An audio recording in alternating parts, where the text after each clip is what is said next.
Into Moving the Chains, brought to you by Founders Federal Credit Union. I'm Kevin Thomas alongside John Epps. Jerel Hendricks back on the boards, as always, here for our Week 9 preview show. John, next, I guess, penultimate week of the season. Is it the right way to say that for high school football? The regular season here? Yeah, penultimate week of the regular season here. We've got region titles on the line. Still a lot of playoff seeding to be decided, man. Lots of great games all across the state this Friday, it feels like. 100%. Some really good games. A lot of teams are not playing this week, but the teams that are, we got some really good ones. No doubt about it. As always, guys, be sure to follow us on Facebook, Twitter /X, Instagram, YouTube, and more at Movin Chains. That's MOVINCHAINS. Our website, movingchains.com. Our podcast on Apple, Spotify, Google, and all podcast platforms. We do a weekly preview show live Tuesday nights at 7:15 on Facebook and YouTube. Hope you guys join us for that each and every week. It's a lot of fun to break down the games with you guys as you comment with us. We do our coach interviews, player interviews, all kinds of stuff throughout the week as well. We have team of the week, player of the week, pick them, all great stuff to keep up with throughout the week on our social platforms. Also, today, get your Moving the Chains merch. Some great hats right now. Richardson hats. We've got a gray front with a gray back, also a black back, also a black front up there. You can email info@movingchains.com to order yours today. Some great toboggans right now, a great black and gray one, some good stickers right now for your laptop, your computer, your car, really high quality stuff. Your t-shirts, I'm wearing a navy blue one right now. We've got a black one here, as you can see as well, along with a gray and a pink, I think is right. And we've got the hoodies as well, kind of a darker gray one here, and then a lighter white color for you to help us grow the program, help us support the boys, brand the show. So love to have you order some of that. Info@movingchains.com, or just DM us. We'll get you hooked up there as well. Going to be a lot of fun tonight, John, like we mentioned. Any other thoughts from you? Any thoughts from Jerel? Comments from the chat as we get ready to roll here with our Week 9 preview show? Let's get into it. Brandon says, what's up, fellas? Headed to Blacksburg for Clinton. Blacksburg on Friday. Appreciate you, Brandon. Yeah, last game of the year for Clinton before you get a bye next week heading into the playoffs. Armani says, rough one on Friday. Indian lands a state title contender with that defense. Yeah, they shut down a solid Clover team. Coach Hastings' bunch looks like the real deal for sure. They're a tough group. Courtney says, hey, my guys, hope you're having a good Tuesday. We are, Courtney. Hope you are as well, buddy. Thank you for tuning in. Zach says, good evening. Red Devils go for the region title and 5 wins in a row on Friday night in Blacksburg. Can we read the stats from Zoom this past Friday? Yeah, we'll get to it a little in our player of the week, Zach. Big win for the Red Devils. Huge game for Javen Zoom Cook last week. Travis, what's up, buddy? Westside at Lawrence Senior Night next week at Wren for the region title. Yes, Westside is going to be a name-your-score game this week for them, it feels like, before they get ready for that region showdown. Noah says, what's up? Hopefully Hillcrest Rams can get into gear. They've got a phone with Greenville this week, John. Should be a phone to talk about. Jonathan says, go Red Foxes. They are finding their stride as well. Jonathan, they're playing great. Westside with the win streak, says Roquez. Yes, the boys are getting hot. 4-4 now, I believe, on the season. Getting hot at the right time. JD says, good evening live from A-Town, home of the Panthers. Abbeville continues to roll. They got a big matchup with Ware Shoals next week. They got Dixie this week, I think. Little testers there, but I think the Panthers probably win both of those football games. Curtis says, Ware Shoals a really tough team. They are, man. They played great last week, had a nice win over a solid Dixie squad. They've got some pieces there with Evans and whatnot for Coach Dotson I like a lot. They're a good football team, that Hornets group is. Thanks, everybody, but we got to get going. Let's start talking about these Kona games of the week.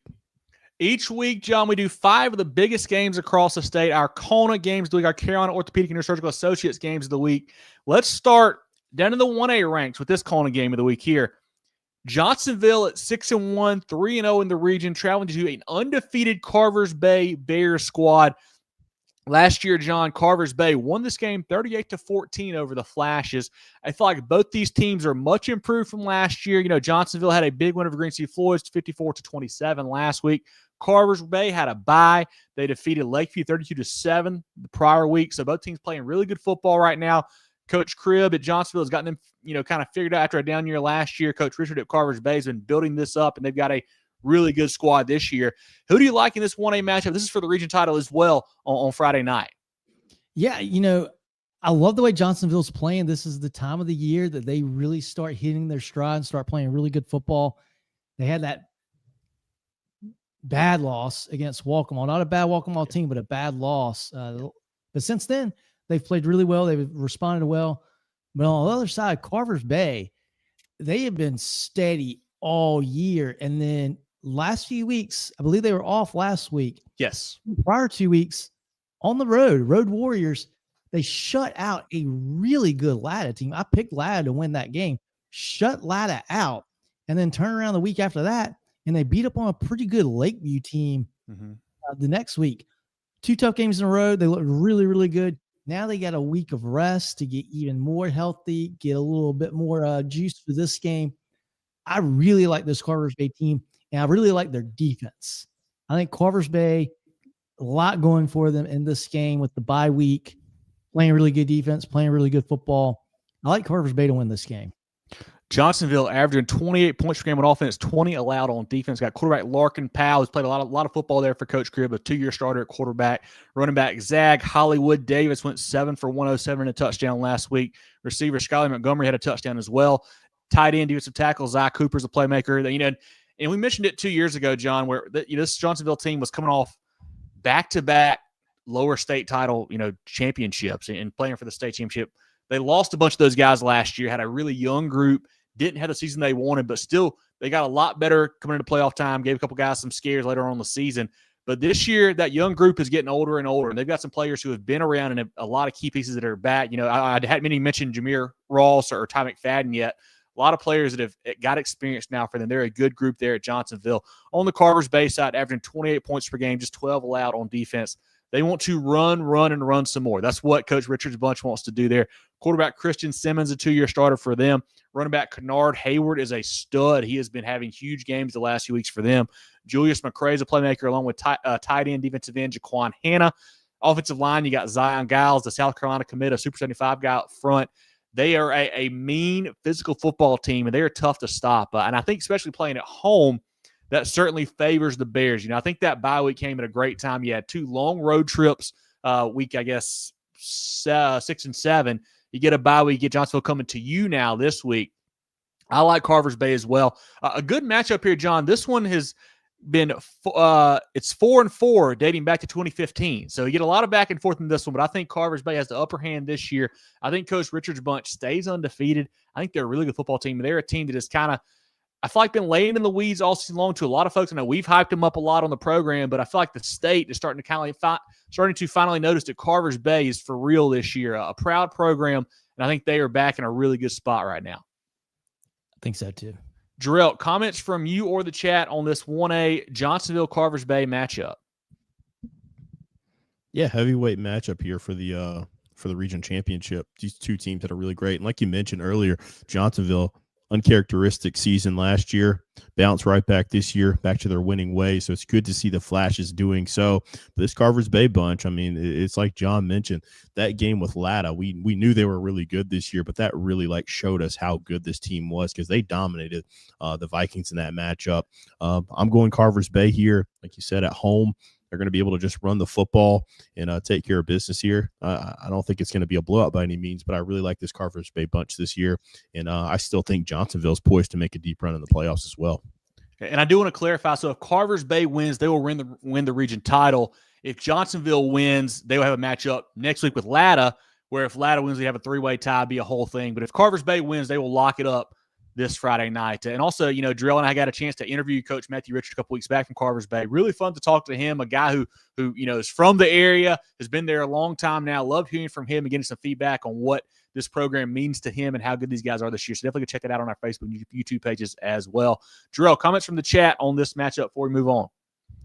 Mario says, huge 3A game between Marlboro County and Loris. It certainly is. Dylan whooped Marlboro County last week. This week, they'll probably be Bulldog fans to hope they take off Loris and make a 3-way tie there for that first place in the region. Should be a good one for sure.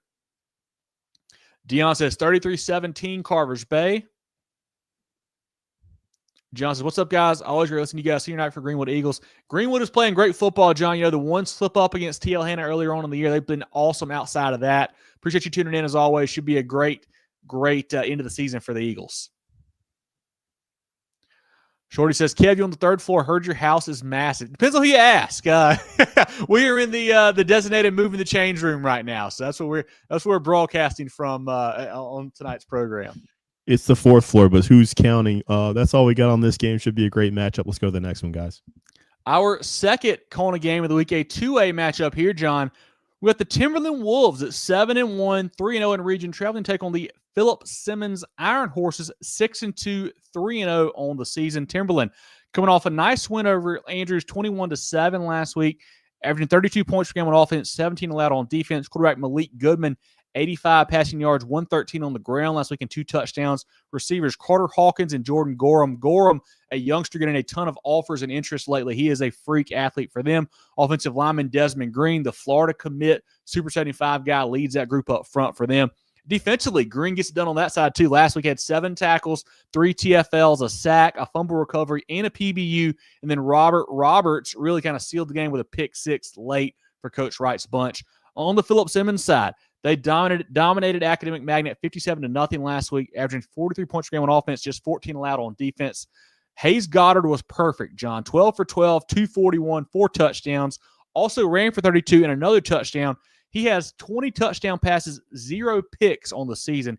Heck of a season for the young man there. Running backs are Monty Taylor and Jeremiah Richardson are the lead backs for them. Receiver Ashton Kellerman last week, 2 for 67 and a touchdown. Defensively, you got Nate Elsey, Ethan Chisholm, Layson Stockton, Deavante Irving, and Roman Hood. John, this is a fantastic matchup again, man. Philip Simmons team that's won 6 games in a row, a Timberland team that's been really solid all year long. Who do you like in this matchup for the Region Crown? Yeah, it's a great matchup here. I've got Timberland in my top 5. And, I look at the matchup and I go, man, I probably should have Philip Simmons around the top 5 too, but they lost those first 2 games. Tough matchups. They played hand-in-hand and a good Lucy Beckham team. Yeah, bigger programs as well. Yeah, starting the season 0-2. They haven't looked back since. Timberland, a really, really good team as well.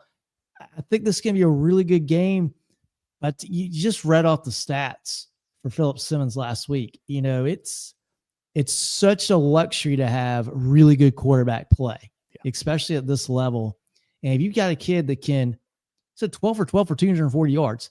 He's not just dinking the ball at the line. I mean, that's 20 yards of completion. That is big time. And whether it's throwing the ball downfield or just find the playmakers to let them make plays, doesn't matter. The yards are there. The touchdowns are there. I think the offense for Philip Simmons is going to be the difference maker in this game. I like Philip Simmons at home to win this ball game because of their offense and because of the steady, consistent play that they've had at quarterback this season.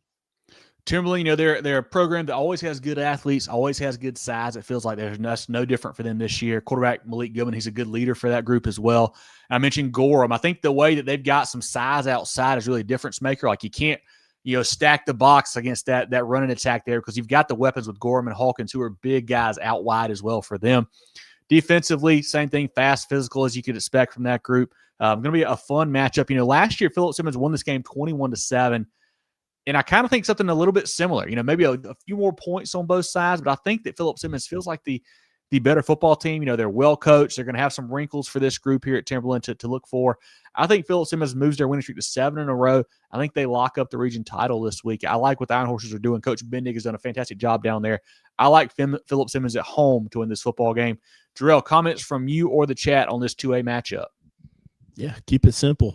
I think Philip Simmons, I agree 100% with what John had to say. I mean, I really like the offense. I think they're going to make the difference there. Seen the Philip Simmons bunch play a lot the last few years, and I really like the way that they scheme it up and make it go. Not to say anything against Timberland. I think Timberland obviously is going to have the best player on the field. They got athletes aplenty. I think this should be pretty tight. I think it's within 2 scores, but I like the Iron Horses here.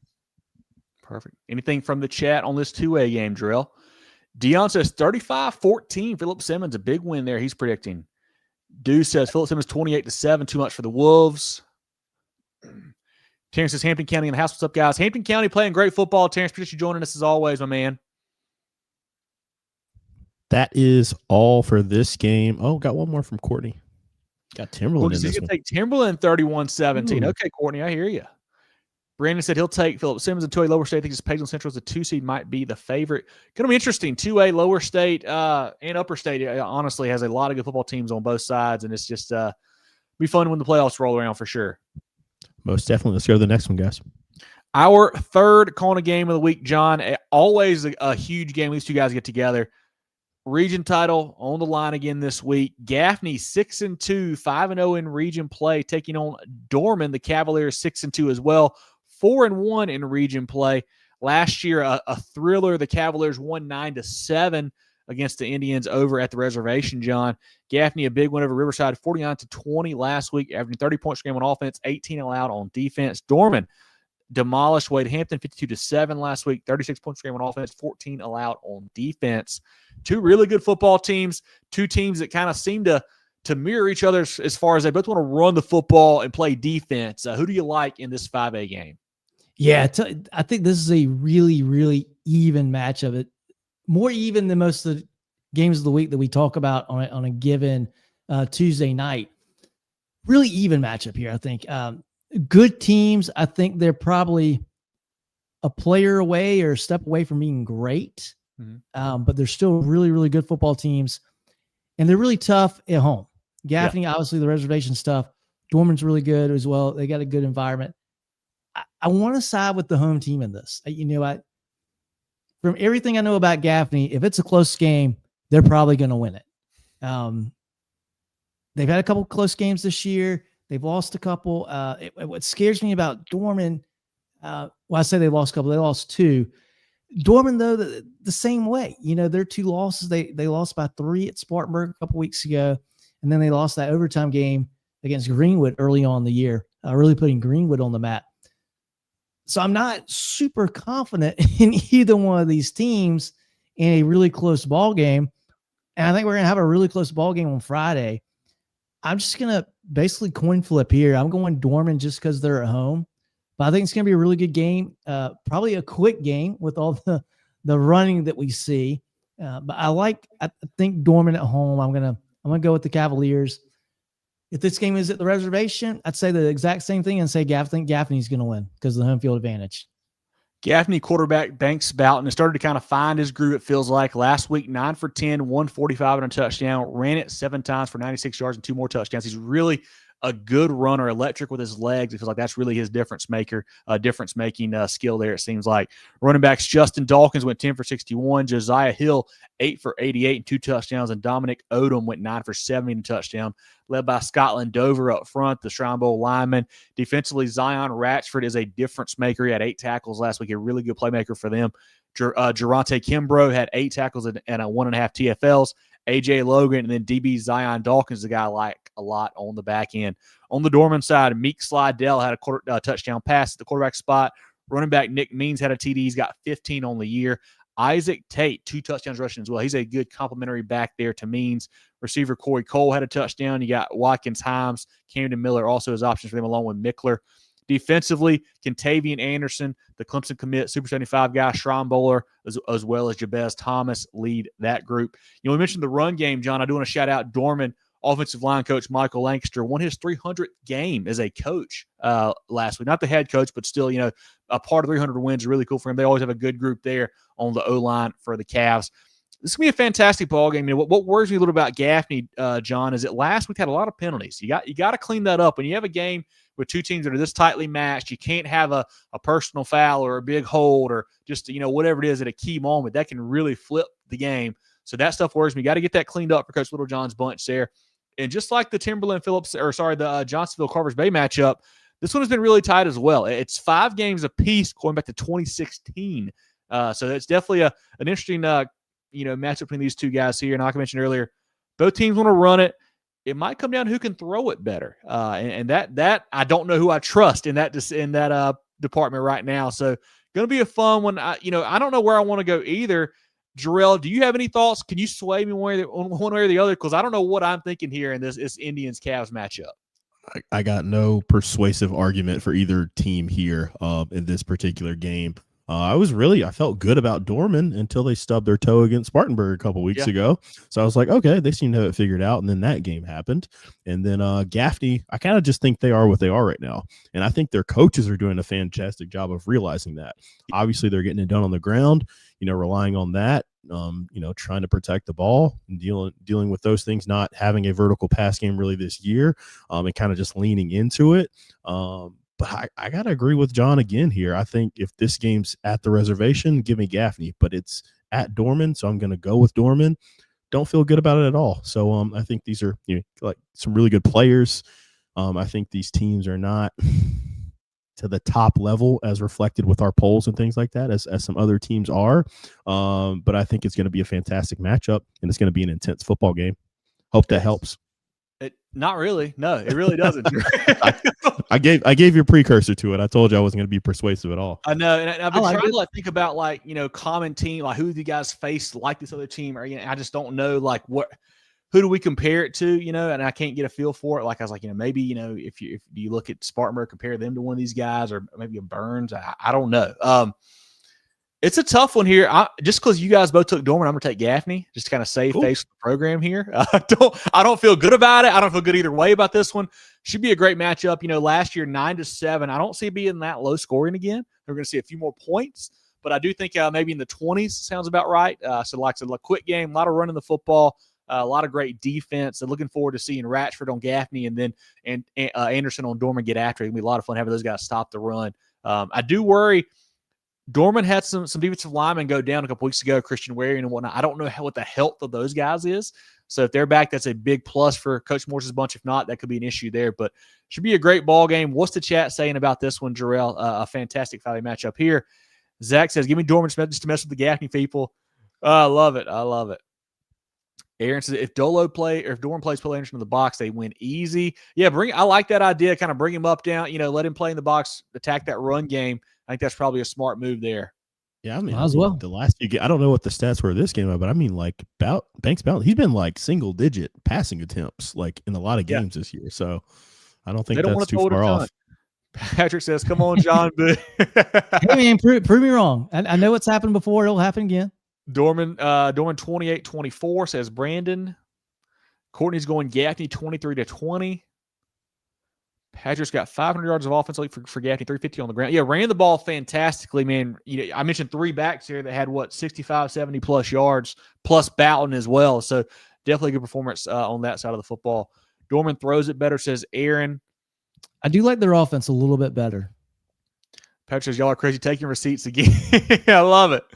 Yeah, Chris and Patrick, one of them called, I can't remember who called it, a few weeks ago, said this is going to be the region title game. And here we are. So, we're right here in the thick of it for sure. I'd have to look at Stan. I don't know if Dorman wins, if there might be a chance for a 3-way. I don't remember who's played who yet. I don't know, but I know if Gaffney wins, they for sure lock it up. So we'll see what happens.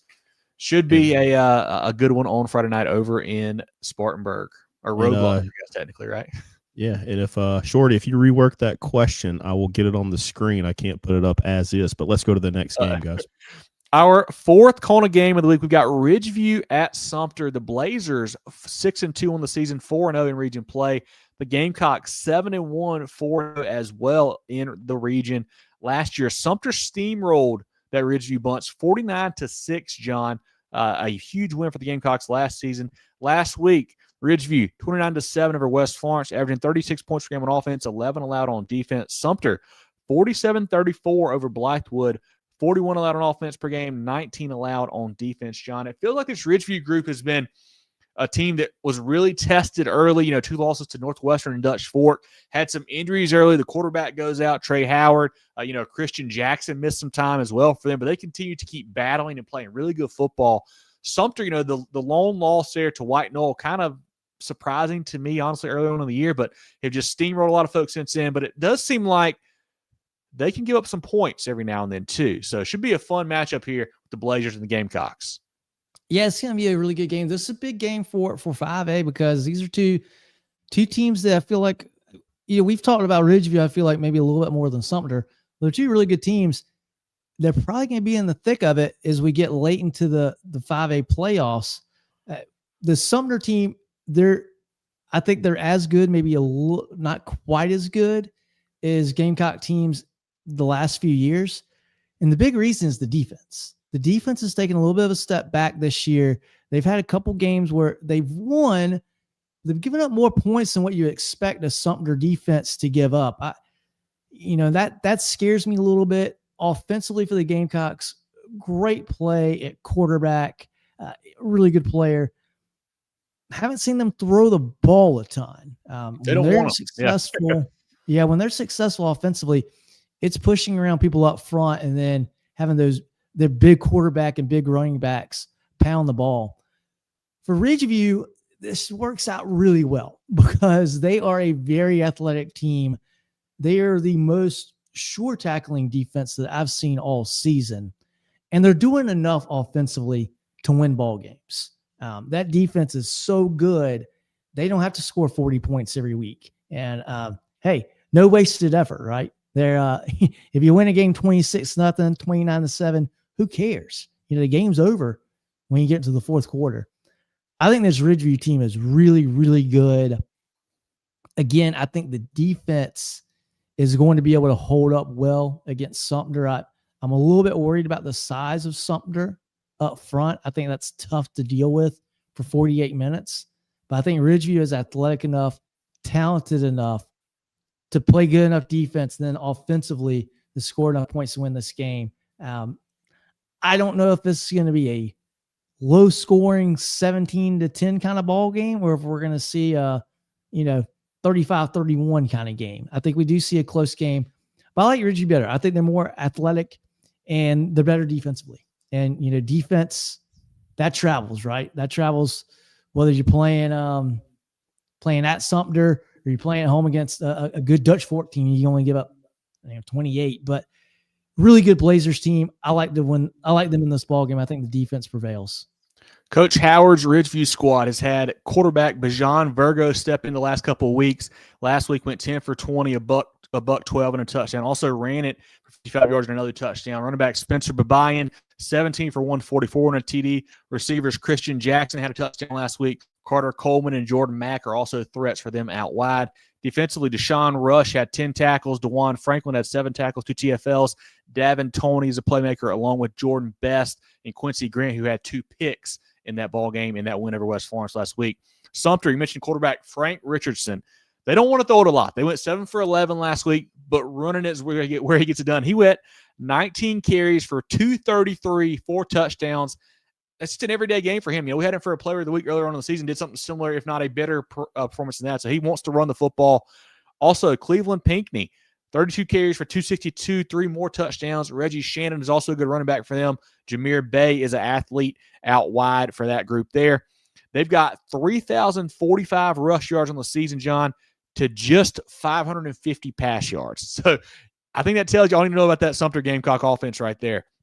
Defensively, Ty Marys, Thompson, Durant on the back end, 12 tackles, half a tackle for all this. So he's a headhunter, a hard hitter back there for Coach Barnes. Demarion Holmes had 10 tackles, Cameron Bradley, 9 tackles, a sack, and 3 TFLs. And it seems like, the last couple of years, Sumter has really had Ridgeview's number. Like, they've played some games that have been, non-competitive. I mentioned last year, 49-6 Sumter. I think Jerel, was it 2 years ago, 3 years ago, we saw him play at Sumter, and it wasn't competitive that game either. The Gamecocks won big, but I do feel like the Sumter defense maybe is not as quite as good as we've seen the past couple of years. You hinted at it, John. They give up points in region to Blythewood, Luke Alfeldman as well, put up a lot against them. While Ridgeview's defense has been really good. They have not allowed a point, I think the last 2 games. They've allowed 15 points in region play as a whole over 4 games. So they're playing great on the rest of the football. This will be a fun matchup. You wonder if there's more to the having their number type deal. Like, is it maybe the way that Sumter plays with that big physical offensive line, where Ridgeview, I feel like, is more of they got great back end, they got great athletes. Maybe the box does not match up well for them. I don't know. So you wonder if that's an issue this week. I don't really know what to think about that. But Ridgeview as a whole, man, just been super impressed with them. With the injuries they've had, they're a team that is well coached. They don't beat themselves. I mean, the defense, fast, physical. You said sure tackling. They certainly are. They're a legit contender in 5A. You'll see in our poll in a little bit. We got them very high. And then on the Sumter side, just what they have done with that ground attack is really impressive. But I think this is the year that Ridgeview goes on the road and gets them. I think the Blazers have kind of had this game coming, had this game circled, obviously. I think Coach Howard's bunch gets some revenge on the road. I think they win this one and win the region title this week. Jerel, comments from you or the chat on this other huge 5A matchup? Yeah, I got to go with the Blazers here too. I like this Ridgeview bunch, and I just can't believe, like I'm saying this, like the Ridgeview defense is like better than Sumter's defense, and I don't This think year, it's close. Yeah. Yeah, like it's like they have performed so well this year, and that's not really their calling card. So I think this is a special bunch. I just love the way they've rallied, especially after the losses early, both on the field and in the locker room, losing players, and they have just played so good this year. That was 2 years ago into that game. I don't know. It was disappointing the fact that the game wasn't very good, or we didn't get any of that fried fish to kick off the day. But I know, but I like Ridgeview here as well. But I do like your point of it being, who has the psychological advantage. You feel like Sumter does here. So we'll see how it plays out. But I like Ridgeview winning this one too. Any comments from the chat? Kevin says, hi, MTC, go Greg Collegiate. Hey, Kevin, I appreciate you joining us, man, as always. Courtney's going Sumter 21-17. I think we'll see a few more points than that, but certainly should be a good one. Ridgeview did great last week. View County, says Kevron. Yeah, they're playing great football. I think they've rattled off, 5 or 6 in a row now. Bradley, appreciate you joining us, buddy. Doing well. Hope you are too. Zach says, Ridgeview trying to prove Ridgew's not a basketball school anymore. Yeah, and they've done a great job this year, man. Coach Howard's one of the best in the business. He's done a fantastic job with that group. Yeah, that's all we got on this game. Let's go to the next one, guys. I do want to, while we're still in here, Jerel, I mean, while you're on your screen too, I mentioned it to John. Like, is there something to be said for, like I said, just the style of play? Like, I think they say some teams are like, the whole, I guess Michigan, Ohio State, like Michigan was built to beat Ohio State. Ohio State was built to beat everybody except for Michigan, kind of. Like, is that what it feels where, like, the way that Sumter plays just is built to beat a team like Ridgeview, like the way that they're put together? And obviously I just picked Ridgeview, but is that a point that maybe it makes some sense to you guys as well? It certainly makes sense. And I think 9 times out of 10, maybe 9 years out of 10 years, that probably holds true in this matchup. I just think, and again, I don't know what's going to happen. I'm really interested in what's going to transpire in this game. I just think Ridgeview is too athletic to get beat by size alone. And not to say that Sumter's not talented. They're certainly talented. They're very good. But I think Ridgeview's too athletic and too good as a group to get beat. Because you look at Dutch Fork, they're as physical as anybody in the state, all around the football field. And they went toe-to-toe with those guys. One big play made the difference in that ball game. But they were going shot for shot with them. I don't know that. I think if Sumter wins this game, it's because they're more physical and they're a little bit bigger. But I don't think that's a reason that I don't think Ridgeview's chances to win this game are 10% just because of the physicality.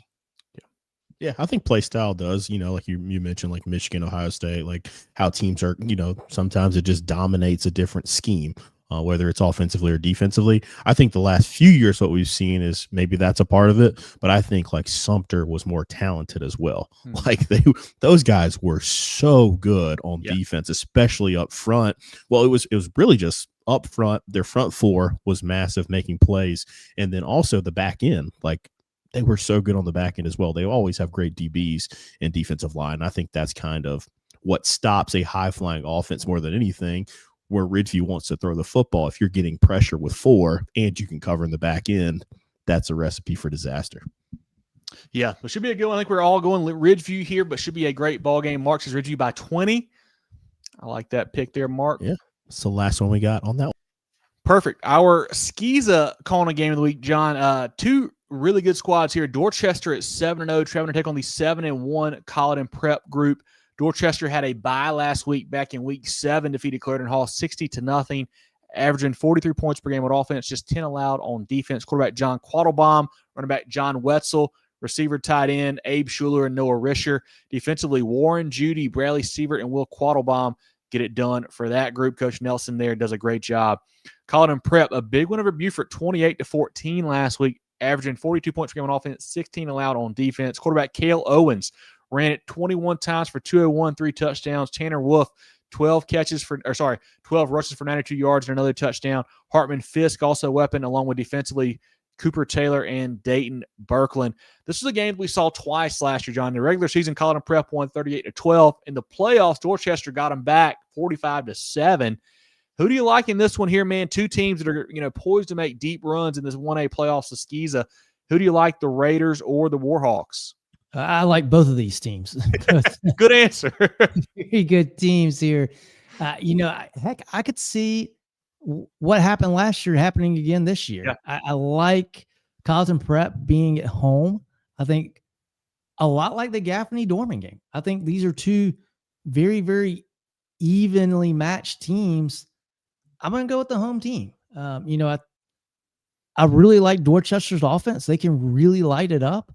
But Colleton Prep is a really, really good football team as a whole. They've won defensively, they've won offensively. They can do it all. I like Colleton Prep. I want to take them because they're at home. These are two teams as well that have had guys that have played a lot of football. Cale Owens has played a ton there for Coach Langdale's group at Colleton Prep. On the Dorchester side, Coach Wetzel has had Quattlebaum Coach Nelson has had Wetzel and Quattlebaum there for quite a while, running the rock and throwing the football for them. I'm just big on John Wetzel. I think what he brings to the table with that running back spot for Dorchester, that's hard to stop in these cold weather games. It's late in the year games. I like Dorchester in a close one on the road. Should be a fantastic game. Like I mentioned, two teams that are poised to make deep runs in the playoffs for SCISA. But I like Dorchester. Should be a fantastic ball game. Jerel, who do you like in the SCISA game of the week? Anything from the chat as well on this one? Oh, I get to disagree with John finally. It feels good. I'm going with Dorchester in this one, man. This one's hard, though. Like, this is very, very difficult. My rationale here, because I think these teams are so evenly matched and they're so good, Dorchester's just been so good to me in the pick'em contest the last few years. Obviously, they've been winning a lot, but they've been better. So I'm going with the Raiders to win on the road. I like what they get done here, and that's just my, going off vibes with this pick, because I don't think you can go wrong either way. Yeah, I like that. I mean, you got two teams that are 7-0 and 7-1. They're both pretty solid there. Jamie says Colleton Prep's had a really strong offense. I think Dorchester's defense better stop them win the ball game. He goes 35-14 Raiders. I like that pick, Jamie. I think both teams are super talented. I said I'm on your side. I like Wetzel a lot and Quattlebaum as well there for Coach Nelson's bunch. Anything else, Jerel? Yeah, that's all that we have for that one, guys. Perfect. Once again, guys, if you missed one of our Kona games of the week, when the show is over, you can go back and watch it. It'll be live on Facebook, YouTube. You can go ahead and check it out afterwards. Once again, our Kona games of the week, we had Johnsonville at Carvers Bay, Timberland at Philip Simmons, Gaffney at Dorman, Ridgeview at Sumter, and then Dorchester Academy at Colleton Prep. Appreciate our friends at Kona for bringing us those each and every week. Jerel, let's shout out to friends of the program. Then we'll come back and go through the rest of the statewide slate, 5A down through SCISA. Everyday life means everyday expenses. Spend smarter with a Founders Federal Credit Union credit card, offering you low rates and big rewards where it matters most. Enjoy all the benefits of saving while using your Founders Essential MasterCard. Make every swipe and tap count with smart rates, big rewards on select cards, and no balance transfer or annual fees. Because your money should go where you want it to. That's the power of Founders Federal Credit Union. Apply today at foundersfcu.com. Relax. You're with Founders. With 3 convenient locations in Spartanburg, Duncan, and Greenville, Carolina Orthopaedic and Neurosurgical Associates, Kona offers the most advanced training and experience in orthopedic surgery, neurosurgery, sports medicine, and pain management in the upstate. Go to kona.care to learn more. John, let's take a look at the 5A slate here in Week 9. Yeah, we start in the Low Country. Fort Dorchester will be hosting RB Stall. Carolina Forest, a big game here. Carolina Forest hosting Myrtle Beach. Another region title on the line here. Carolina Forest has been really good. They let one loss to Irmo. Myrtle Beach lost to Irmo as well earlier on in the year, and I can't remember who their other loss was to, but they played great for Coach Wilson lately. You get two really good running backs, Jaron Fox at Carolina Forest and then Michael Cohen at Myrtle Beach, two guys that are fantastic back there in the backfield for these guys. Going to be a fun game. I think Carolina Forest at home, a little too much firepower right now. I like what Coach Morse's bunch is bringing to the table. A team in 5. I mean, both these teams, honestly, John, but especially Carolina Forest at 7-1, really flying under the radar in 5A. A team that has, had some decent runs over the past several years. Made some nice runs, second, third round of the playoffs. Could be in for that again. We'll see. But this should be a fun matchup on Friday night down there at the beach. That was Sumter also that beat Myrtle Beach early on in the year. Sumter and Irmo. That's right. That's their 2 losses. Yeah, and I'll tell you what, you Carolina Forest, they win this game, win the region. You've got home field advantage for a couple rounds. You're getting a bye first round of the playoffs too. So yeah, there's nobody that wants to play Carolina Forest in the playoffs. They have made that fact. In the Midlands, Dutch Fork will host River Bluff. Seen a lot of talking from River Bluff this week about this one. A team that, first-year head coach Perry Parks trying to kind of instill a confidence, trying to get that program turned around, and the guys are excited. I hope you're not asking for something you can't handle. We'll see. Dutch Fork, may not be their, elite level we've seen other seasons. They're still pretty dang good, John. So going to be a fun one. I think Dutch Fork at home especially wins this football game, but River Bluff, they're ready, it sounds like. Yeah, that's not a bear I want to poke. We'll see how that goes. Hillcrest will be at home against Greenville. That's a big game there. I think Greenville, if they win that contest, I want to say they've got TL Hanna, I think, next week. And if they beat Hillcrest, I could set up a game with TL Hanna where if they win, it's a three-way tie for the region. If they lose it, I think the region will go to TL Hanna there. A fun one there. And I think Hillcrest is a dangerous team to Greenville because Greenville's had trouble scoring points this year. I know they can play defense, but I think Hillcrest got enough offensive firepower. They could, light a fire, and they might be able to scare Greenville. I think they might could win this football game. Malden gave Greenville a heck of a scare last week, John. The Rams are a team to look out for in this one, but it'll be a fun matchup over at Chandler Stadium on Friday. I think the Rams are the better team, but I think Greenville's more talented. So, it's going to depend on who brings their A game in that one. Good comment from Shorty there. We talked about the Kona game of the week, Sumter hosting Ridgeview. Staying in that same region, we got Lugoff Elgin hosting Spring Valley. West Ashley will be at home against Somerville. Chapin, without a win on the year. They host Irmo without a loss on the year. That's going to be a tough one. I don't think this is the week they get it. I don't think. No. No. Another Kona game of the week in the upstate, Gaffney going to Dorman. We got Spartanburg traveling to Burns. That's a big one there. Two teams that are, kind of middle of that region, probably fighting for maybe a home game in the first round. We'll see. It feels like, Burns just can't quite get it together. Played a tough one last week, a low-scoring game, but they did defeat East, which is big for them. Spartanburg, Trent Lynch, Trey Burt getting back and healthy. They're playing good football right now. Should be a fun one. Always fun when those two guys get together, really. Yeah, and two teams I have a hard time predicting. I haven't looked at the pick'em yet this week, but this is going to be a tough one if it's in the pick'em because I don't know. I believe it is, yeah. I don't know which Rebel squad's going to come out, and I don't know which Viking squad's going to come out. But it will be a fun game. It'll be a good game for sure. Catawba Ridge will be hosting Rock Hill. Got North Myrtle Beach hosting St. James. Nation Ford will travel to Clover. TL Hanna is at home against Easley. Woodmont on the road against Malden. Greenwood will host JL Mann. We've got a good game here in the Low Country. Ashley Ridge traveling to James Island. At Ashley Ridge team, fresh off the butt whooping they gave Somerville. Really tough squad to keep that rolling against with James Island. But this will be a really, really fun game to tune into. Yeah, last week that a shocker, honestly.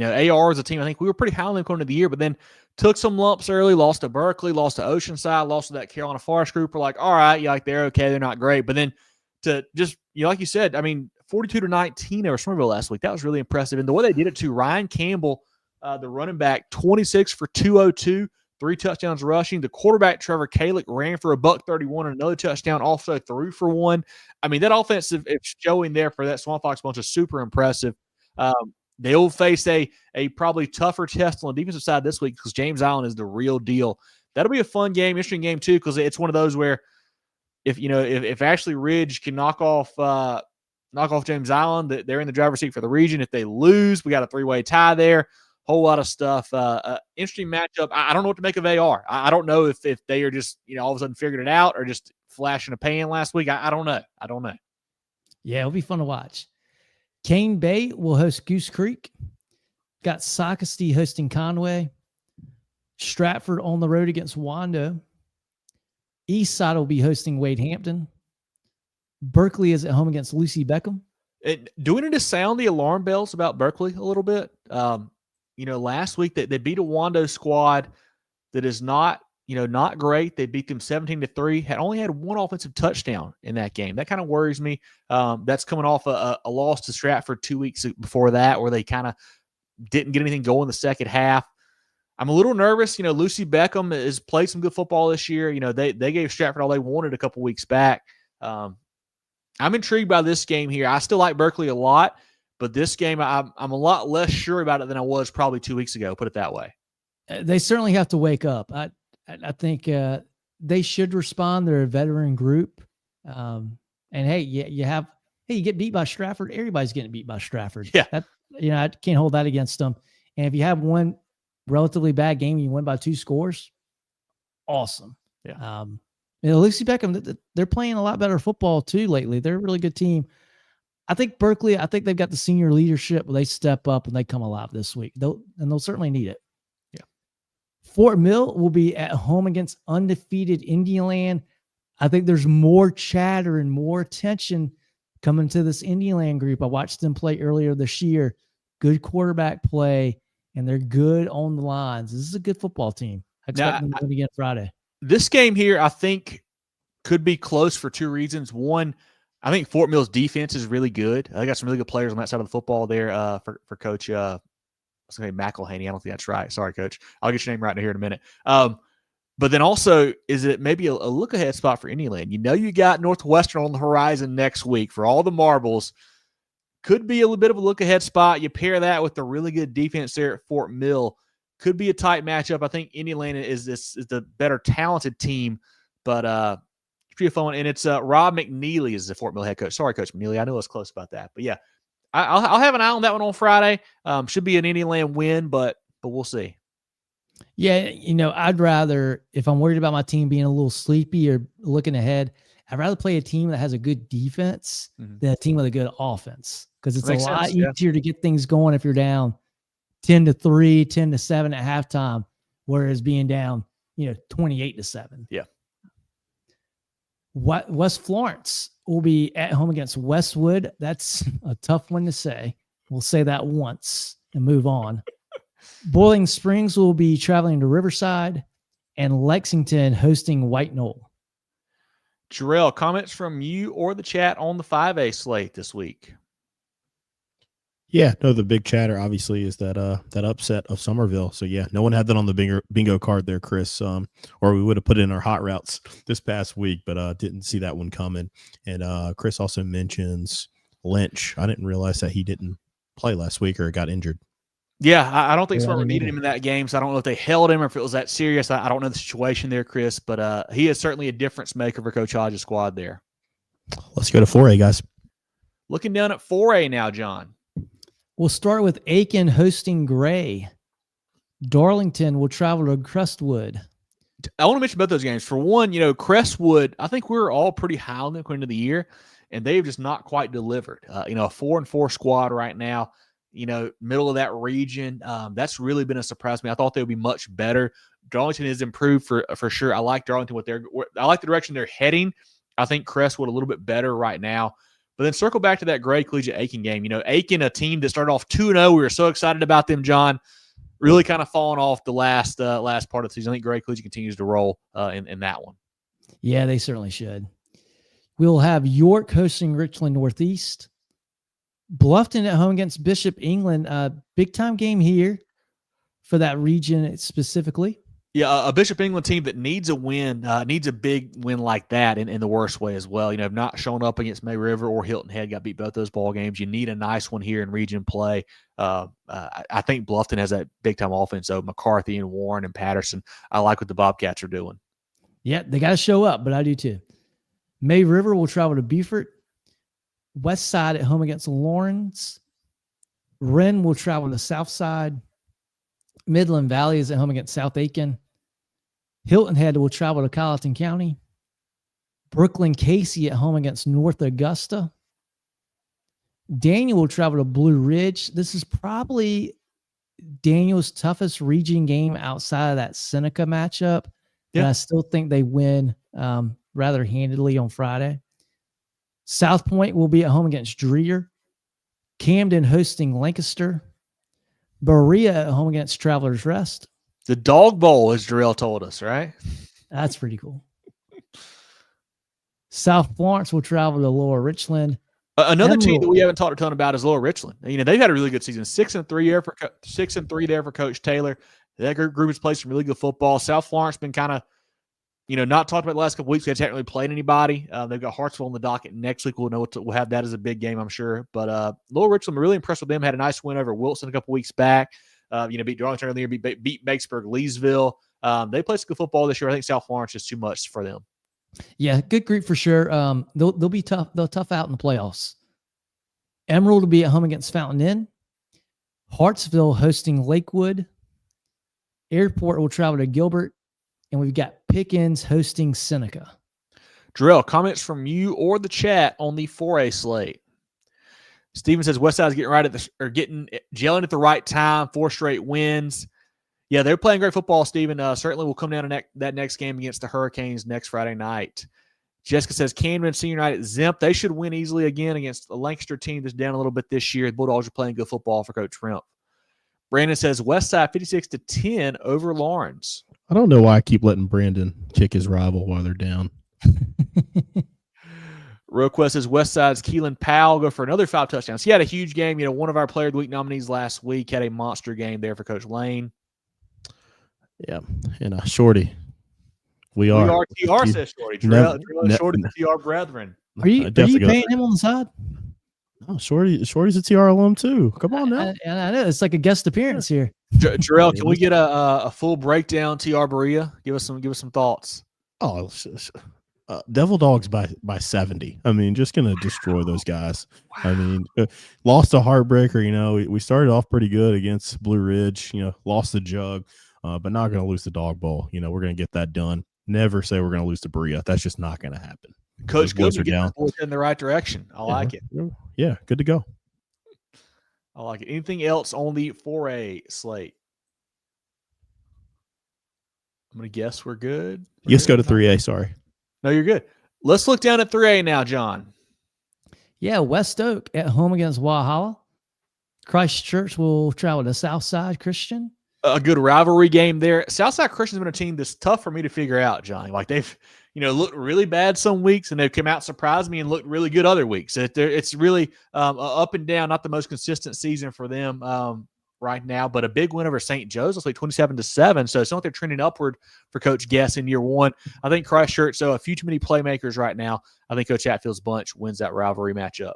Yeah, it would certainly be a big win if they got one Friday against Christchurch. Mm-hmm. Powdersville will be at home against Carolina High. Chapman will travel to Woodruff. Woodruff, boy, they really showed out last Friday. Really impressed with that group. Big time win in person for that one to see them take down Mountain View Prep. Coach Sloan's group is poised for a big playoff run. It feels like, Chapman got their first win last week over Union County, to get off the snide there. I think Woodruff just too much firepower, man. What they can do offensively with Davis and just Gibson and Moats, and that crew is impressive. And the defense, the front seven, man, the box has been really good for them. I think Woodruff rolls in that one. Battery Creek will be at home against an undefeated Orangeburg Wilkinson. A team that, we have tried to keep mentioning, but it's just hard to because they haven't played the toughest schedule lately. They've got Oceanside next week. I'm sure we'll talk about them in that ball game there. But Coach Carter's bunch, man, it's super fun to follow what they've done with Hall Twanger and Avenger and that group there. The Bruins are back. This is back-to-back really good seasons for them. I love that program he's building down there. Hey, and I know someone mentioned it about Ridgeview earlier. Orangeburg Wilkinson, no longer just a basketball school. They've been this is 2 years in a row. They're playing really good football. A team that is a football school, Dillon, they'll host Walk'em. Big win for the Wildcats last week, man. Took it to Marlboro County.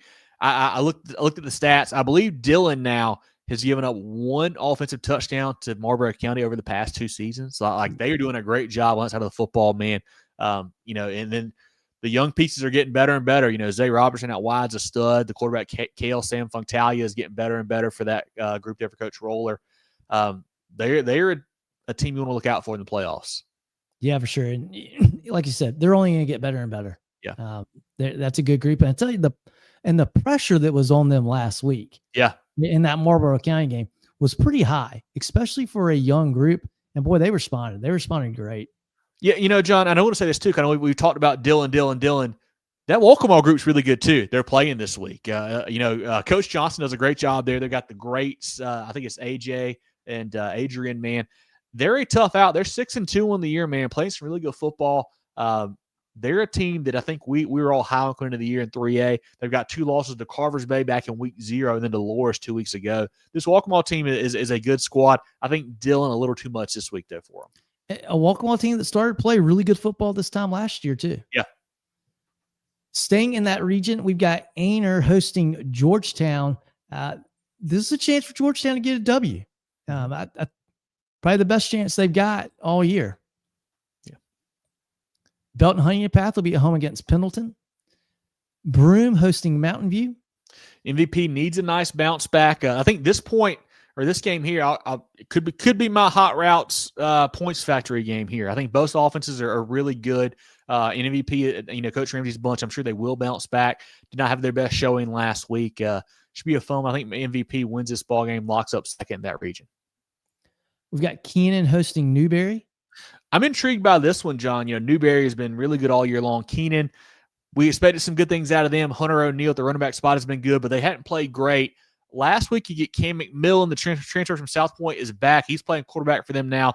They get a nice win last week over a Fox Creek team that we thought was pretty solid. I think Keenan's a completely different football team with him at the quarterback spot. They've got some pass game now. Newberry, I think they're the better football team, but it's just tough to judge this Keenan group because I think they've changed so much just the past couple weeks. It'll be a fun game to keep an eye on. St. Joseph's will travel to Palmetto. Chesney is at home against Crescent. Marlboro County, tough schedule for Marlboro County. Now they've got to travel to Loris. Tough 2 weeks for those guys. Yeah, and I mentioned it earlier, Dillon, I think, has to be the biggest Bulldog fans this week because, if Marlboro County wins it, we'll get a 3-way tie for the region title. And I don't know what the tiebreaker is in that region, but they need Loris to take an L this week. But I think Loris is just too good, man. I like what that group does. Moon Jerel had a huge game last week for Coach Mance's group. Grim Lewis, all the Shermans, they are a really tough out. I think the Lions win this game. And yeah, Zach, that is up to each region to decide how they want to change that. Yeah. Yeah. How they want to sell a tiebreaker. Some of them are crazy. We've got Swansea hosting Fox Creek. A Swansea team with their first loss this week to Silver Bluff. Interesting ball game over there. See how they bounce back. Yeah. And tough Fox Creek team as well. North Charleston will round it out. They'll host Hanahan. Hanahan, a good football team there for Coach Turner, getting better and better, it feels like. North Charleston, really good athlete. Lorenzo Kitchen Jr., kind of all over the field for them. He's a stud for that Cougars group. But I think Hanahan goes on the road and wins this football game, but should be a good one on Friday. Jerel, comments from you or the chat on 3A? Here we go. Swansea by a lot, says Bulldog. I kind of lean that way as a bounce back for them as well. Oh, and then Dion's got Fox Creek 28-10. So Swansea's not good at all. Okay. We'll see. Love that. Boss Man's got Newberry by 30. Newberry by 21, says Dion. Request says BHP Woodruff is a playoff matchup we all want to see. Certainly do. We didn't get it last year. Woodruff got knocked off by Powdersville earlier on, but should be some great offense in that game for sure if we get those two together. Brandon, Swansea had first loss this week to Silver Bluff. Yep, that was a tough one for them. Courtney says, I think when the big BHP Bears went on Friday, region champs on senior night. I believe so as well. I think they've basically got it locked up now. I think with that win over Crescent, but I think that would secure no ties or like that as long as they win on Friday. And Shorty just leaves me hanging. We're going to lose to Maria. Says, oh, no. Just left me hanging. Left me hanging. But yeah, that's all the comments we got for this one, guys. Perfect. Let's shout out some friends of the program. We'll look down at the 2A, 1A, and SCISA ranks. Schedule your sewer drain clearing with Preferred Home Services today. If we can't clear it, it's free. Electrical, plumbing, cooling too. Go, go, go, Preferred! Looking for top-notch sports gear and uniforms? Look no further than First Team Sports. With 30 years of serving the Carolinas, First Team Sports is your local full-service dealer. From youth teams to colleges, we've got you covered with team uniforms, staff apparel, Letterman jackets, sports equipment, and facility branding. Visit our local store in Greenville or firstteamsc.com. Make First Team your first choice. Founders Federal Credit Union means banking made for you. The on-the-go, the pick-up-and-go, and the I want to go. Because at Founders, we give you the financial tools that make every dollar work for you. For the little things to the big things. For your future and your peace of mind. We'll always stay grounded in our roots, but reaching beyond what you'd expect is where we'll always go. Find out what our members already know and enjoy a new way to bank. Relax, you're with Founders. Let's take a look at the 2A slate now, John. Yeah, in 2A, Hampton County, they will host Whale Branch. One of our Kona games of the week, Philip Simmons hosting Timberland. That should be a great ball game there. Manning will be at home against Marion. Marion's still looking for their first win of the year. Struggling down there for the Swamp Foxes. Columbia will host Eau Claire. Big time game here. Saluda traveling to Strom Thurmond. Always a fun game there.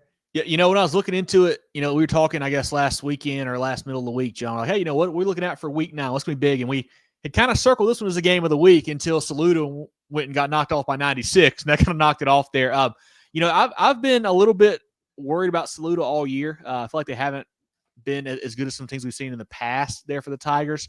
Strom Thurmond continues to roll. It seems like, man, I love what Coach Webb's bunch brings to the table. Saluda, I just don't know if they've got the firepower to score with Strom Thurmond. I think the Rebels can kind of shut them down defensively. I think Coach Webb's bunch rolls and locks up the region title. If they lose this ball game, it gets really interesting next week with Saluda and Batesburg-Leesville playing. But I think Strom Thurmond wins and takes care of business this week, and I think they lock it up. A lot of talent on that sideline for the Rebels as well. Allant Collegiate hosting East Clarendon. Clinton will travel to Blacksburg. Pelion is at home against Batesburg-Leesville. A Batesburg-Leesville team that has kind of found their stride. I think Amadre Wooden has ran for 200 plus, I think, the last 3 or 4 weeks, really getting it going there for Coach Lawson's bunch. They have the tough loss to Strom Thurmond. Since then, they've been on a roll. They continue that this week over Pelion. Mullins will be at home against Kingstree. Sherrall, a surprisingly 4-4 now Sherrall Braves squad. They'll travel to Buford. Chester traveling to Mid-Carolina. Edisto is at home against Barnwell. Chesney hosting Crescent. Liberty will go to Landrum.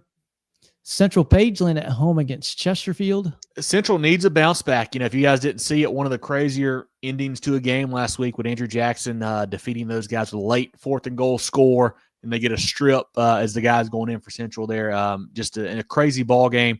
I still think Coach Easton's bunch there at Central is a really good football team, man. I think they're going to beat Chesterfield, I think, by a few scores. I like the talent that they've got there with Lou Allen and Holloman and Wilson and crew. That might be the wake-up call that Central needed there last week to kind of clean some things up, get away for some penalties, some turnovers. Might be what they needed to get them going the right direction again. And you talking about wake up. This Andrew Jackson team is certainly woken up. Yes. They'll travel and play North Central. A little bit of a rivalry game there. That should be a fun one.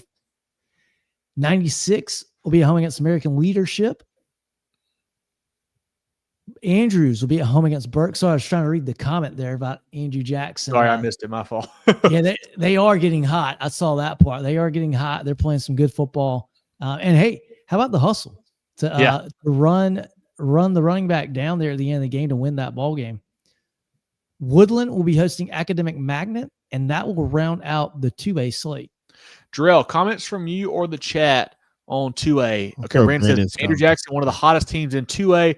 Upper State bracket is a Region 4 champ. Yep, that is correct. So I think 1 and 4 goes Upper State, 2 and 3 will go to the Lower State out of Region 4. Strom Thurmond by 14, says Dion. Bossman says Saluda is doomed. Strom Thurmond by 21 or more. I'm thinking it's a multi-score game as well, honestly. It's kind of how I'm leaning in that one. Chris says, remember school record watch for Amadre, 205 needed in. If he just does what he's been doing the last couple of weeks, Chris, he will certainly get there. Awesome to see what he's done over his career. Brandon says Clinton will play North Central first round of the playoffs. Are they a decent team? They're not bad. They have a good record. Brandon. I will say that. I don't think they're that great. I mean, Clinton should win pretty easily. But yeah, I don't think there's any problem there for the Red Devils. Hampton County for the region, says Terrence. Yeah, they're playing great football. They're a team, and I love what they've done there for Coach Hannon, where they schedule some big boys early on. They'll take some losses, take some bumps and bruises, but once the region play comes around, they're better for it, and they've been rolling the last several weeks. That is it for 2A. Let's go to 1A, guys. Let's look down at 1A now, John. Yeah, we got one game on Thursday night. That is Bamberg Earhart hosting Allendale Fairfax. Bamberg Earhart, man, they are awesome. They're playing such good football. I think it's a name your score game again for them on Friday. I feel like it's been a name your score game for almost every game. Yeah, exactly. On Friday night now, Rich Spring Minetta will host Calhoun County. Baptist Hill will be at home against Scotch Branch. That's a good game there. I think that Baptist Hill may be the better team, but Scotch Branch has the better athletes, if that makes sense. Two teams that I think are really solid. Intrigued to see how that one shakes out over at Baptist Hill. That should be a fun one in 1A. Yeah, Baptist Hill a good team. I feel like we gave them a little bit of love toward the end of last year. They really were playing some good football. And here we are again, late October, and they got a good record. Good team again. Ware Shoals, undefeated Ware Shoals, will travel to Calhoun Falls. Man, a great environment last week. I saw some great photos and pictures and videos from that game against Dixie, man. Awesome crowd there, it seemed like. And Ware Shoals just continue to roll, man. Great win for the Hornets last Friday. Latta, a good win for them last week. They'll be at home against Hannah Pamplico. Military Magnet will travel to St. John's. One of these teams will get their first win of the year. Clap it up. One of our Kona games of the week here, Carvers Bay hosting Johnsonville. McCormick will be at home against Whitmire. Green Sea Floyd's hosting West Columbus out of North Carolina. Wagner Sally at home against Williston Elko. Hunter Kenner Tyler will travel to Blackville Hilda. Lamar's at home against C.A. Johnson. Cross will travel to Bethune Bowman. Abbeville at home against Dixie. I'd love for this to be a really good game. Dixie's a good squad. I just think Abbeville they're too good. I'm really intrigued by that one because I want to see how Abbeville Ware Shoals next week goes. So I think this will give us a good barometer. Like, hey, are they in the same ballpark or not? We'll see how this game shakes out on Friday. I hope they are. I'm scared that they're not, but it'll be fun to tune in and see. Great Falls will be at home against Louisville. Little rivalry game there. And to close out 1-8, Lee Central traveling to McBee. Jerel, comments from you or the chat on the 1A slate. Let's see. Brandon says Ware Shoals legit. Took it to a good Dixie team last week. Ware Shoals Abbeville should be a great game next week. It certainly should be. I hope it will be, man. Ware Shoals is super impressive what they've done this year. Let's keep it moving, guys. Let's look at the SCISA slate now, John. We've got Hilton Head Prep traveling to Dillon Christian. Also, we've got Augusta Christian at home, and I don't know. Give me a second, I'll tell you. The Georgia School of Innovation. Yes, is who they'll be playing. Obviously, 7-2 squad. Heathwood Hall is at home against Camden Military. John Paul II hosting Hilton Head Christian. Carolina Academy will travel to Christian Academy. Our SCISA Kona game of the week, Colleton Prep at home against Dorchester Academy. Beaufort Academy hosting Andrew Jackson Academy. Jefferson Davis will travel to Kings Academy. Yeah, and I feel like Kings has had a really good year this year. 5-3 season for them is super cool for what they're building there. But it feels like in the 8-man ranks, there's a tier that has Jefferson Davis, Holly Hill, and WW King, and then Kings is kind of that next group. I think JDA rolls in this one. Porter-Gaud will be at home against Cardinal Newman. First Baptist hosting Pinewood Prep. Cross Academy will travel to Holly Hill Academy. Cathedral Academy travels to Palmetto Christian. Clarendon Hall is at home against Greenwood Christian. Lawrence Academy will travel to Richard Wynn. Patrick Henry Academy hosting Orangeburg Prep. Carolina Academy hosting Thomas Hayward. You know, I feel like I keep thinking that Thomas Hayward has it figured out, but then all of a sudden they don't. I think I'm going to go with Carolina. Head coach David Ring. I think they win this game at home. I can't get a feel for Thomas Hayward, and I can't. So I'm going to go Carolina the Bobcats. King Academy hosting Newberry Academy. Wilson Hall will travel to Thomas Sumter. Hammond is at home against Ben Lippin. Lee Academy hosting St. John's Christian. Calhoun Academy will travel to Spartanburg Christian. Northside Christian at home against Florence Christian. PD Academy travels to Bethesda. Really big game there for you, Kev. Yeah, a rematch of the 2A state title game last year. You know, PD's got some injuries right now. Not playing great on the defensive side of the football. Not a good matchup when you're playing a Bethesda team that has tons of studs like they do, man. I think it might be a tough night for the Golden Eagles on the road down in Savannah as well. Not an easy trip for the Golden Eagles, but that Blazers team is for real this year. And the final game for SCISA, Trinity Collegiate hosting Lawrence Manning. Jerel, comments from you or the chat on the SCISA slate?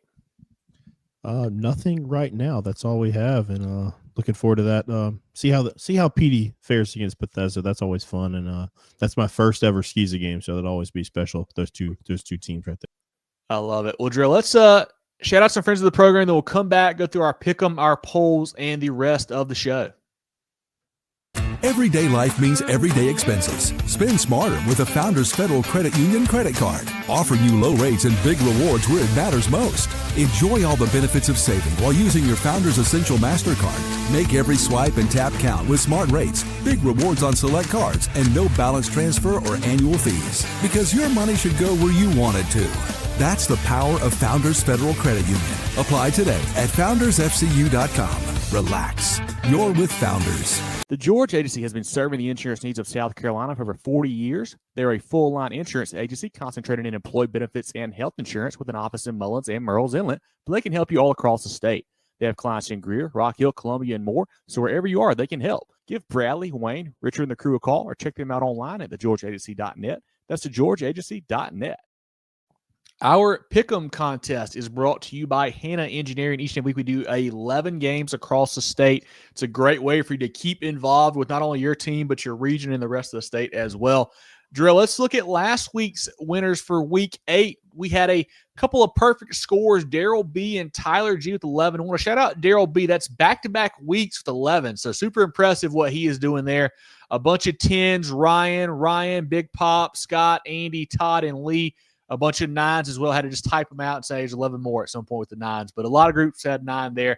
John and Jerel with 9 each out of us, and I had 8 in week 8. And then our overall leader, Jerel, we're doing our lowest week has been dropped now. We got Daryl at 69 off of the back-to-back 11 performances. Got Ryan at 67, Andrew 66, Ryan, Peyton, Chase at 65, a couple 64s, 63s, and whatnot.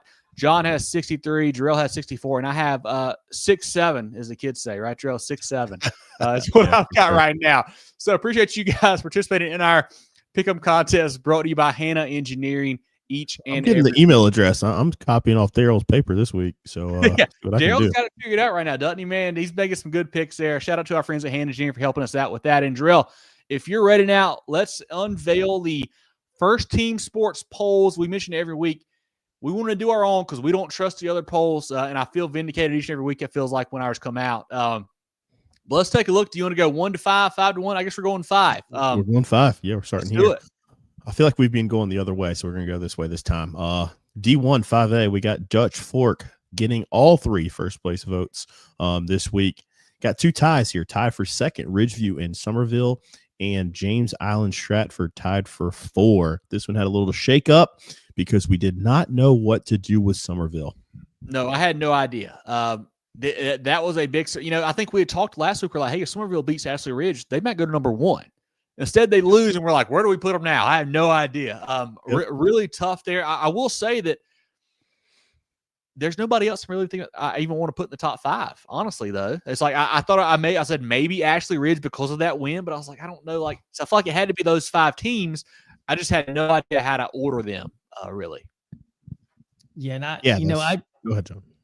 I had a predicament where I put Stratford ahead of Somerville in my poll, and Jerel called me out on it. I thought, well, heck, I know that they beat them head to head, but I got to punish them a little bit for what happened last Friday. Also don't forget that was Somerville's second loss, not their first loss. I've got 2 losses now. So I could certainly make a case for that for sure.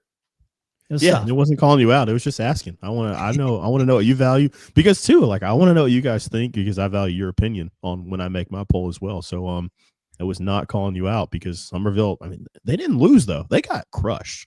Yeah. Like, it wasn't close.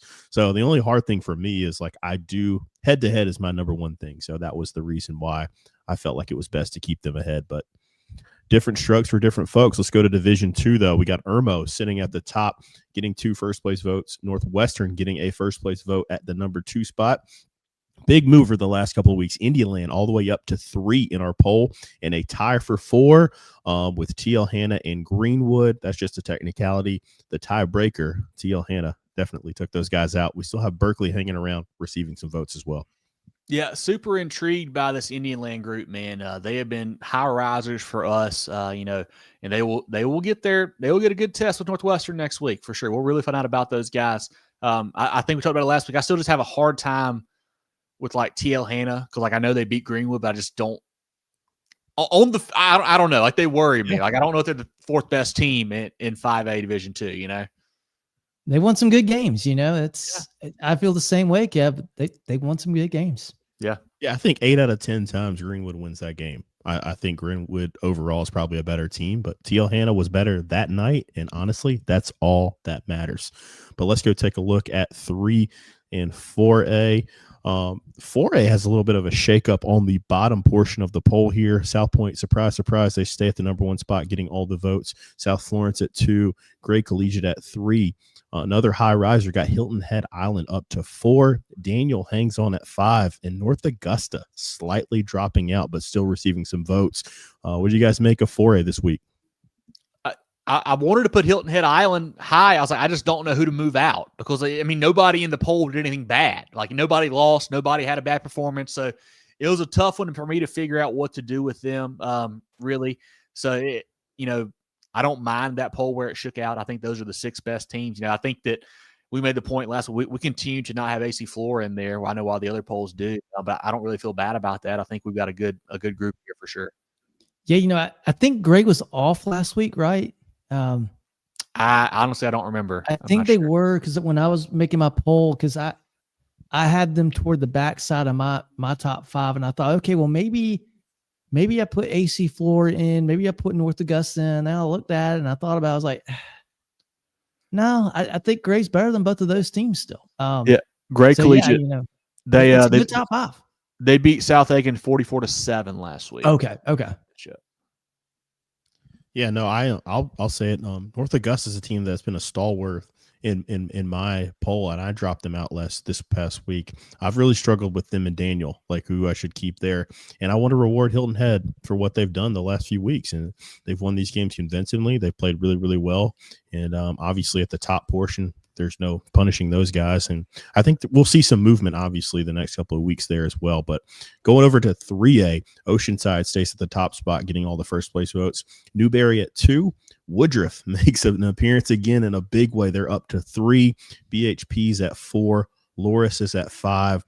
Guys, I don't know about you, but I think 2 through 5 can't be any tighter. We could probably throw some other teams in the mix. I think you could just pick those out of a hat and order those however you want to. I still think Oceanside's a step above these guys. But what are your thoughts on the 2 through 5? I agree. I thought about putting Woodruff at 2, honestly, after what I saw. I thought Newberry was a really hot start to the year. Still playing good football right now. Maybe just haven't been quite as dominant the last few weeks. So it's, it could shuffle. But like I said, nothing. Just because we have a team at 5 like Loris sounds super high on doesn't mean that like we dislike them. Like it's just like I said, it's just that tight right now, Jerel. I've been banging that Lions drum as much as anybody has, and it's like what do you do? Like because all these teams are really good right now. So we'll see. If Loris hammers Marlboro County this week, they might go back up to 3. I don't know. So a lot of movement there between that 2 through 5 group, like you mentioned. Yeah, and I really wanted to move Woodruff higher than I did, but I thought, well, gosh, I can't punish some of these other teams just because they still won. They just played somebody different. And, I love Mountain View. I like that program. Love the fans. Love the support. I don't know how good they are. We talked about it last week that, their schedule was a little bit lighter. And I didn't expect to happen what happened on Friday. I didn't expect Woodruff to really put it on them like they did. So that kind of goes into account as well.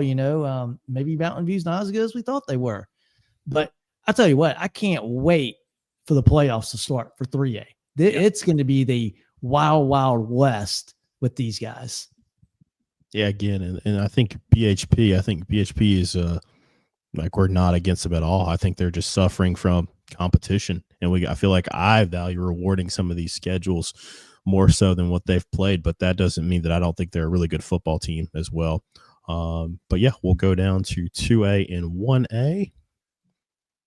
And in 2A, this one's interesting to talk about here. We got Strom Thurmond in first place, but they only have one first place vote. Clinton has 2 first place votes. They slide into the 2 spot.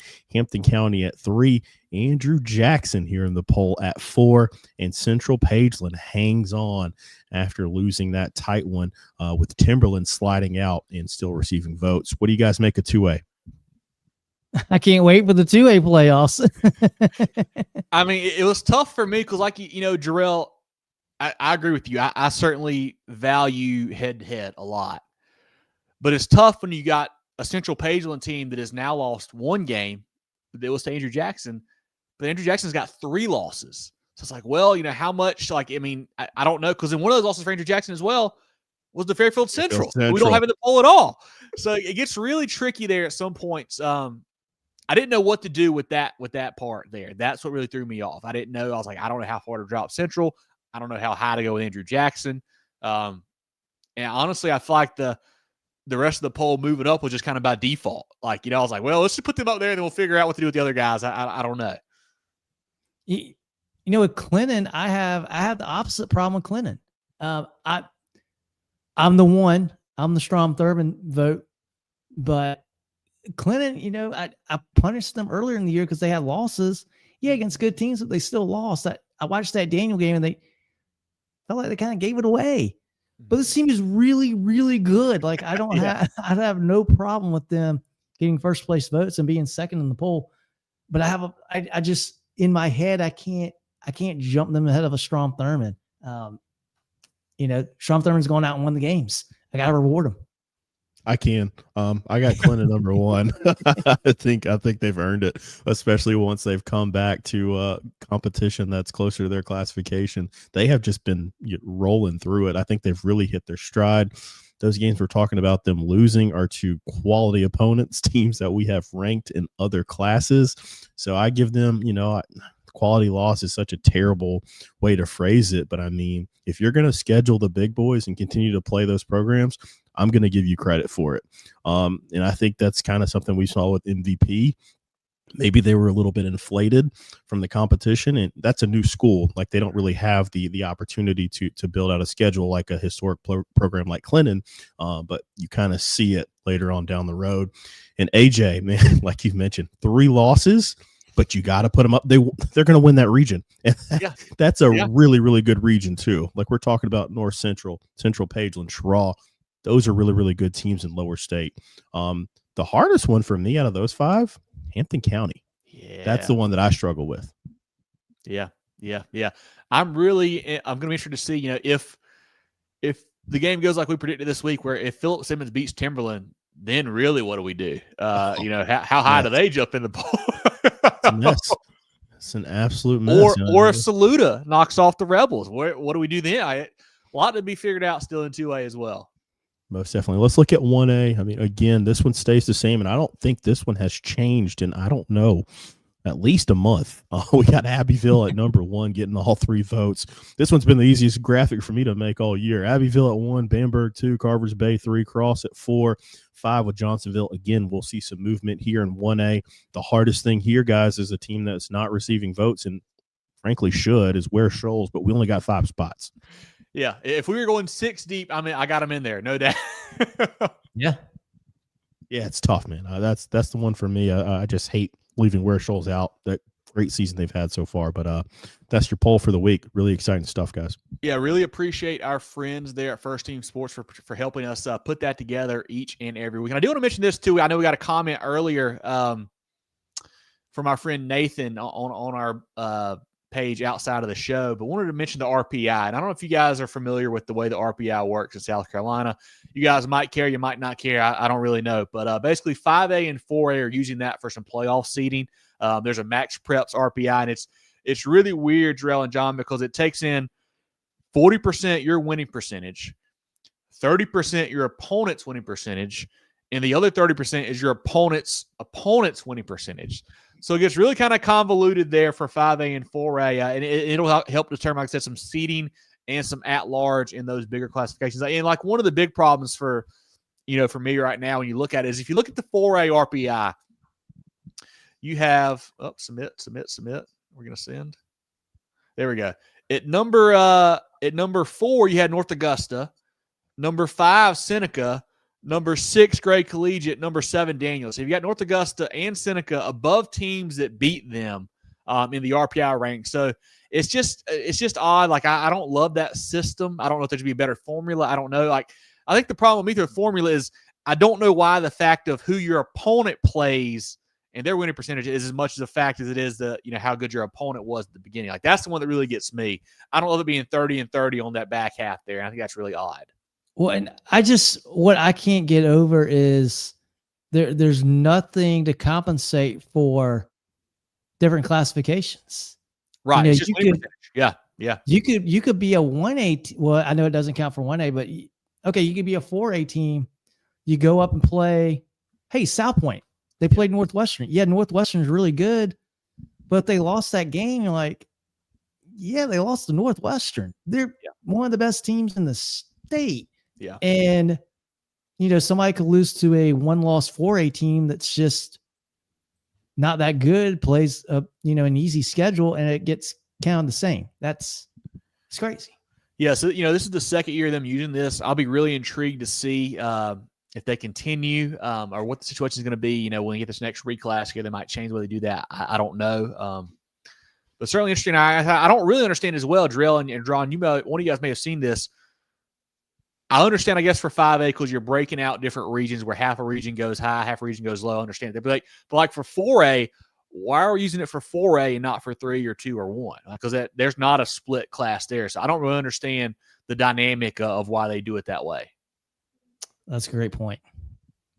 But just wanted to bring that to you guys' attention. I think it gets updated every Tuesday, every Monday. So certainly have an eye on that the next couple of weeks as we get ready to really find out who is playing where in the playoffs. Once again, our poll is brought to you by First Team Sports. I want to shout out our teams of the week. We had Ashley Ridge for that big win over Somerville, 96, their big win over Saluda, and then Dillon going on the road to beat Marlborough County. Those are all powered by Preferred Home Services. And then our players of the week insured by the Georgia HC. We had Aiden Gibson at Woodruff, Javen Cook at Clinton, and Amari Verner at Seneca. 3 running backs that had monster showings on Friday, guys. A lot of fun to see those stats, those highlights roll in. So appreciate our friends at the Georgia HC and our friends at Preferred Home Services for bringing us the players of the week and the teams of the week. Jerel, John, any final thoughts on just anything in general before we kind of wrap up the show for week 9? I'm looking forward to it already. Now, a lot of comments about the poll this week. I really love it, guys. And again, I forgot, put those up. We need to read those. Yeah. Oh yeah. No, we can definitely. Sorry. I completely I got sidetracked by the RPI, No, for sure. Let me see. Let me go to the beginning so we can do that. If it's 2 minutes, don't worry about it. Woodruff in the building. No, Thank you for tuning in. Appreciate you. The Wolverines are playing good football right now. Yeah. Great win last week. We dropped it 4. And like we said, Courtney, I mean, all those teams are really neck and neck. I mean, we think they're all very good. I knew Courtney wouldn't like it.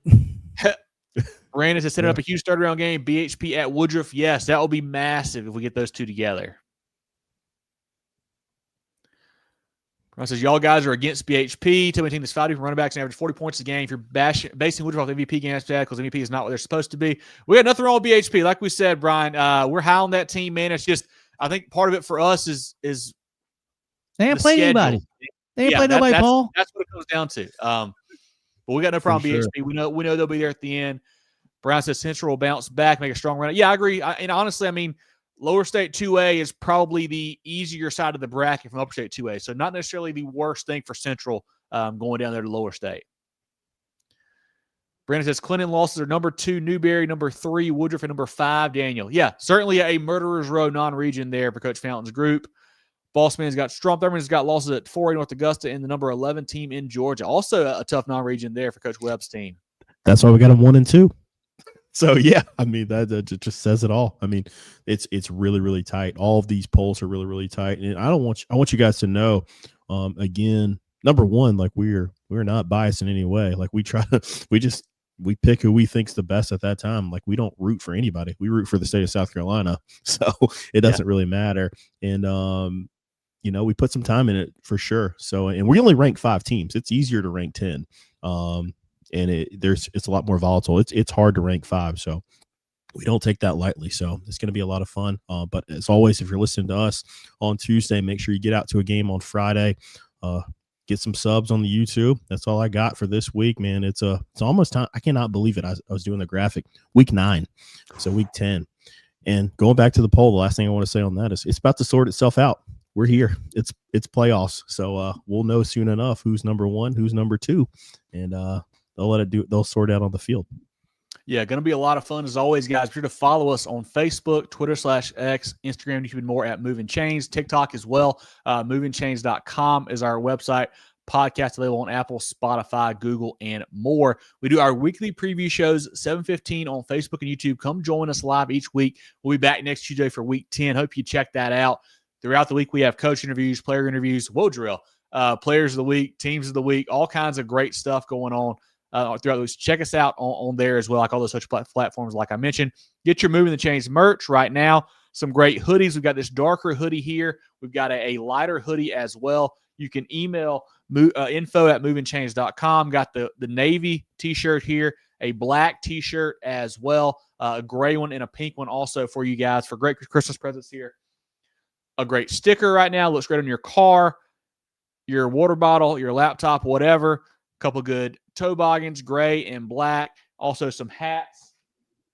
Richardson hats, gray front, black back, gray front, gray back, black front as well. Lots of great options. They're all posted on our social media pages. Order one today. Support the boys. Support us.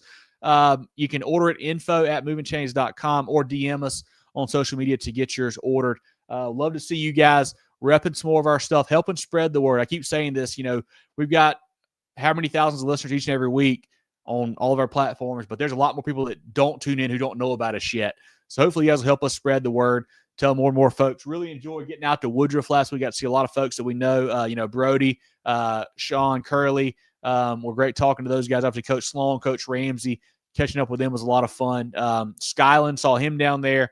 Man, it was all – the Woodruff student section was – I appreciate you guys shouting me out as well. Fun talking to you guys. So a lot of fun down there.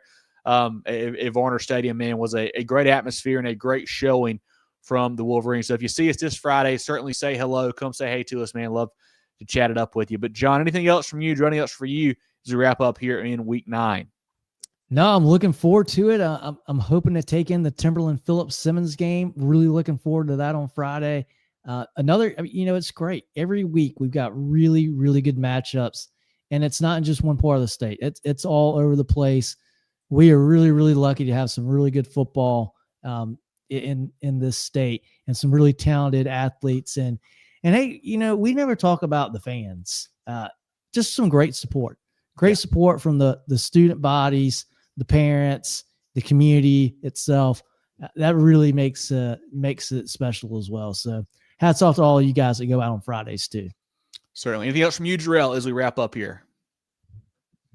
No, week 9, I'm getting sad. Last week of the regular season next week, so make sure you get out and support. Do the pick'em contest. Thank our friends at Hand Engineering for doing that each and every week, and hopefully I can catch up to you this week and next week. I love it. I got 6'7", Drew. If you catch me or not, I don't know, but it's better than 6'7". What you got? Movin The Chains is always brought to you by Founders Federal Credit Union. For John Epps and Jerel Hendricks, I'm Kevin Thomas. This has been our Week 9 preview show, talking all things South Carolina high school football here on Movin The Chains. We'll catch you guys next week. Get ready for the ultimate South Carolina high school football experience with Movin The Chains. From previews to recaps, we've got you covered. Dive into our expert preview shows, predicting winners and sharing insights. Then join us post-game for the thrilling recaps, exclusive interviews, and highlights you won't find anywhere else. Plus, connect with fellow fans on our Friday night spaces on Twitter/X. No one covers South Carolina high school football like us. Join us at Movin Chains on all social media platforms and visit movinchains.com today.